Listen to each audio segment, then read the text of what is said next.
मला असं वाटतं की मारुताराने मला सांगितलं की मी ज्यांचा अवतार आहे ना त्यांच्या नावाचं तू काहीतरी कर. आपल्या आई वडिलांनी पण त्यांचं काम बघितलेलं आहे आणि त्यांच्याबरोबर आपण फक्त उभं जरी असलो ना त्या सीनमध्ये तरी ते भरून पावल्यासारखं आहे. रुईने तिच्या हातून मोबाईल हिसकून घेतला आणि ती मला फक्त फोनवर बोलली, डॅडा ती दिदी तुला बोलली ए हिरो हो बाजूला, ती असं का बोलली. म्हणजे अप्पी आमची कलेक्टर ह्यातनं अर्जुनच्या भूमिकेतून रोहित परशुराम आपल्या भेटीला आला होता आणि आत्ता कृष्णाईच्या लेकी या मालिकेतून तो भेटीला येतो. खरं तर इतका जबरदस्त प्रोमो होता. आपण त्याची सेटवर पण भेटलो होतो. अचानक भेट होती ती आणि हे माहिती नव्हतं काही, पण I am so happy Rohit की तुला इतकी छान भूमिका मिळाली आणि तू डॅशिंग करतोयस यार. कमाल आहे. काय फिलिंग आहे आज. आणि कृष्णा नदी काठी आपण उभे आहोत. शंकराचं मंदिर आहे, कॅरेक्टरही शंकर आहे. अगं तुला काय सांगू, सगळं जुळून आलंय सगळं. म्हणजे मी मगाशी पण म्हणालो कुणाशी तरी बोलताना, देवाने कडक चहा बनवला असेल डबल चहा पावडर टाकून पहिली गोष्ट, आणि तो म्हणला असेल चल या रोहितसाठी काहीतरी लिहूयात, आणि मग लिहिलं गेलेलं आहे सगळं आहे जे मला हवं होतं ना. एक प्रत्येक आर्टिस्टला ॲक्टरला जो हिरोइझम हवा असतो तो मिळाला आहे. काहीतरी रोमॅन्टिक करायला मिळतं आहे. आणि जिथे आपण वाढलो आहे, भोरला असाच घाट आहे आमच्या, नदी काठी आम्ही व्यायामाला जायचो असंच. इथं पायऱ्यांवर आहे ना जोर सपाट्या मारायचो आम्ही मित्र. तिथे आज मी माझ्या सिरियलचं लॉन्च करतोय आणि मी बजरंगबलीचा भक्त आहे खरं सांगायचं म्हणलं. पण बजरंगबली म्हणजे महादेवाचे रुद्र अवतार. सो मला असं वाटतं की मारुताराने मला सांगितलं की मी ज्यांचा अवतार आहे ना त्यांच्या नावाचं तू काहीतरी कर. मी त्यांचा आशीर्वाद म्हणून घेतलं या सगळ्याला. आणि ही छानसे एक संध्याकाळ मस्त मी इथे उभा आहे ना, हे मला खरंच स्वप्नवत वाटतं. मला असं वाटतं की हे स्वप्नात सगळं चाललंय आणि मला यातून बाहेर पण नाही असं वाटत आहे. Yes yes. हे खरं स्वप्न आय गेस तू 4 वाजता पहाटेचं स्वप्न खरं होतं असं म्हणतात ते स्वप्न आहे. पण आधीच्या मालिकेतही बायको कलेक्टर, अप्पी आमची कलेक्टर, ह्याही मालिकेत गौरी कलेक्टर होऊ पाहते.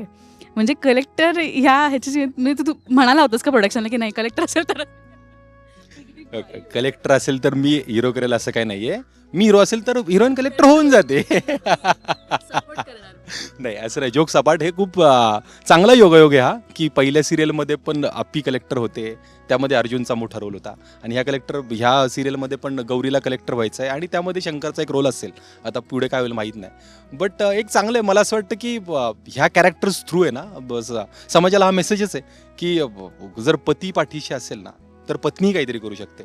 जसं आजपर्यंत बायकांनी सपोर्ट करून, पत्नीने सपोर्ट करून पुरुष खूप सक्सेसफुल झालेले आहेत, मोठमोठी उदाहरणं आहेत. तर मग असं एक उदाहरण तुम्ही पण बनवा तुमच्या लाईफमध्ये. असं काहीतरी एक मेसेज असेल यातून. मी असं पॉझिटिव्हिटीने बघतो या गोष्टीकडे. आणि तू नेहमीच मला ना ती म्हणे ना की कधीच स्वप्न बघणं थांबवायचं नाही. आपण खरंच डिमोटिवेट होतो, पण तुझी जी जर्नी राहिली आहे ना ती आम्ही कुठेतरी एक इंटरव्ह्यूच्या माध्यमातून आपण एक कॉन्व्हर्सेशन केलं आहे, त्याच्यामधून कळली आहे. आणि आय एम सो हॅप्पी की ही मालिका तुला मिळाली. ऑल्सो गौरी शंकर हे जे कॅरेक्टर आहे ते, आणि आज महादेवाच्या मंदिरातच आपण उभे आहोत.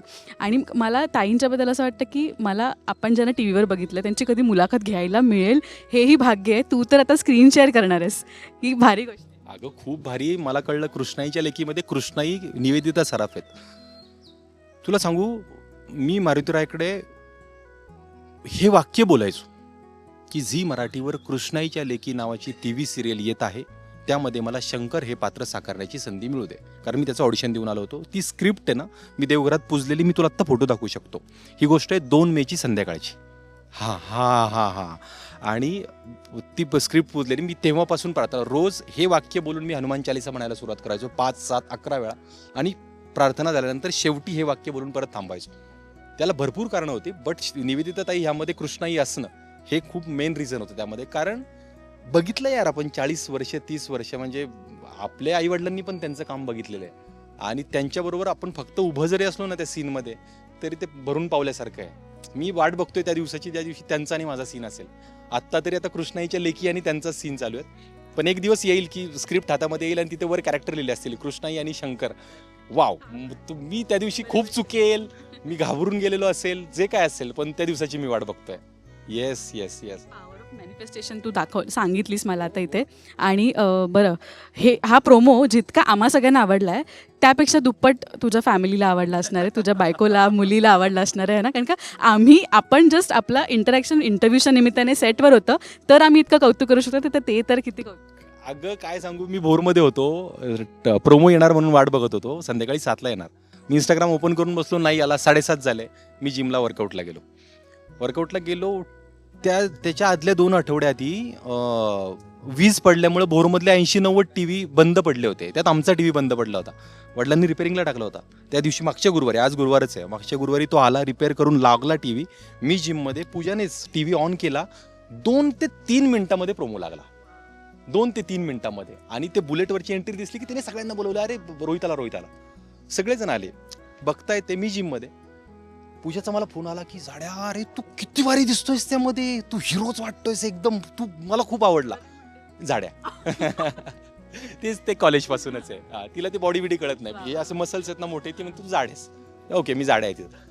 तर रुईने तिच्या हातून मोबाईल हिसकून घेतला आणि ती मला फक्त फोनवर बोलली, डॅडा ती दिदी तुला बोलली ए हिरो हो बाजूला. ती असं का बोलली? अगं म्हणलं मी त्या दिदीला सांगतो, तिला म्हणायला सांगितलं होतं तसं. एवढी भारी रिॲक्शन आल्यानंतर मला असं झालं की मी कधी प्रोमो बघतोय. मी वर्कआउट संपवला आणि घरी जाऊन प्रोमो बघितला आणि ते खूप खूप भारी होतं माझ्यासाठी सगळं. येस. ग्राफ असाच वर जात राहो. सिनेमांमध्येही मस्त तुला डॅशिंग रोल मिळो असं मॅनिफेस्ट करूया आपण, आहे ना. आणि थँक्यू सो मच बोलल्याबद्दल आणि खूप शुभेच्छा तुला या नव्या भूमिकेसाठी. Yes, thank you so much. तुमच्या सगळ्या टीमचे पण thank you so much. Thank you. Yes, thank you.